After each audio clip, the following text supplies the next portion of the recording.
Hi అండి, నమస్తే. ఇప్పుడు మీరు చూస్తున్న ఇల్లు అయితే అది మాదేనండి. ఎంతో కష్టపడి కట్టుకున్నాము. ఒక మిడిల్ క్లాస్ ఫ్యామిలీలో ఉంటే అంటారు కదా, ఇల్లు కట్టి చూడు, పెళ్లి చేసి చూడు అని. సో దీనికి చాలానే కష్టపడ్డామండి మేము. ఒక మామూలు మధ్యతరగతి కుటుంబంలో ఉండి కూడా మేము ఎంతో ఇష్టంతో మాకున్న దాంట్లో కట్టుకున్న కలల సౌధం అండి ఇది. ఇదేంటి మధ్యతరగతి కుటుంబం అంటుంది, ఇంత బాగా కట్టుకున్నారు అనుకుంటున్నారా?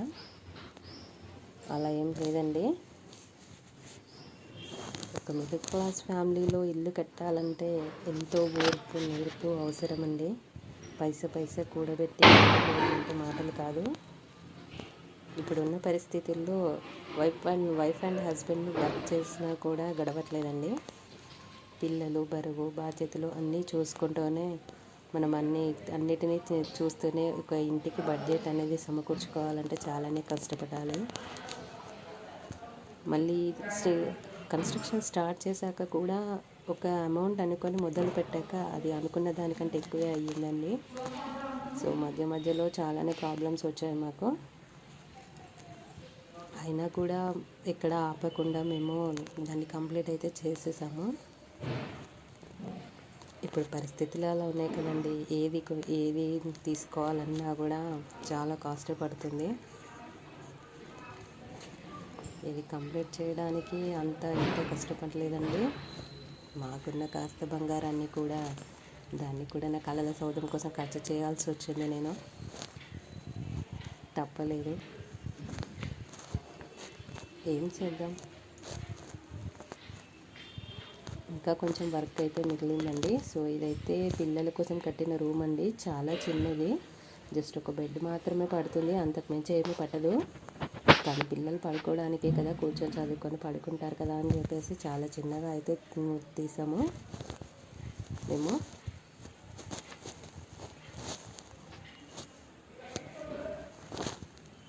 ఇంతకుముందు అయితే ప్రీవియస్లో మా హాల్ అండి అది. అక్కడ మీరు చూసిన ఫోటో అయితే మా అత్తయ్య మామయ్య వాళ్ళది. సో వాళ్ళ సపోర్ట్ కూడా ఉందండి. మేము చాలా ఎంకరేజ్ చేశారు మమ్మల్ని. ఇది వచ్చేసి మాస్టర్ బెడ్రూమ్ అండి. ఇదైతే చిల్డ్రన్స్ బెడ్రూమ్ కంటే కొంచెం పెద్దగా ఉంటుందండి, అంతే, అంతకుమించి ఏముండదు. సో ఎందుకంటే మా మొత్తం టోటల్ ఇల్లు వచ్చేసి మాది జస్ట్ 50 యార్డ్స్ అండి, అంతకుమించి ఏం కాదు. పెద్ద ప్లేస్ ఏమో అనుకుంటున్నారేమో చూసి, చాలా చిన్న ప్లేస్ అండి. దాంట్లోనే మేము ఇలా డిజైన్ చేయించుకున్నాము, ఇలా ఉండాలని చెప్పేసి.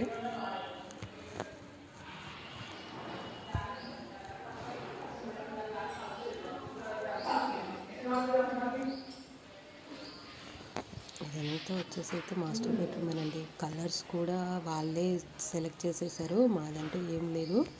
సో వాళ్ళే ఇలా ఉంటే బాగుంటుంది, ఇలా ఉంటే బాగుంటుంది అని చెప్పారు. సో ఆ పిక్ కూడా వాళ్ళే పెట్టారండి. అక్కడ రాధాకృష్ణుల పిక్ కూడా పెయింటర్స్ వాళ్ళే ఇక్కడ ఇలా పెట్టుకోండి బాగుంటుంది అని చెప్పారు. సో తీసుకొస్తే వాళ్ళే అక్కడ వేసేసారు. సో ఇవన్నీ కొత్తగా ఫిట్ చేశారండి. సో డోర్ ఆగట్లేదు, దానికోసమని మేము అలా స్టోర్ అంతే. జస్ట్ 2 days అవుతుంది అవన్నీ ఫిట్ చేసేసి. ఇది వచ్చేసి కిచెన్ అండి, చాలా చిన్నగా ఉంటుందండి. ఒక 2 persons మించి దాంట్లో ఉండలేరు. సో ఇలా అయితే పెట్టించుకున్నాము. ప్రజెంట్ ముందు ఫ్యూచర్లో ఏదైనా కప్బోర్డ్స్ అలా చేయించుకుందామనే ఆలోచన ఉంది. సో కానీ యాక్చువల్గా అమౌంట్ అనుకున్న దానికంటే ఎక్కువ అవడంతో మేము కప్బోర్డ్స్ అనేవి పెట్టించలేదు ఇక్కడ కూడా. సో అలానే ఓపెన్గానే వదిలేస్తాము.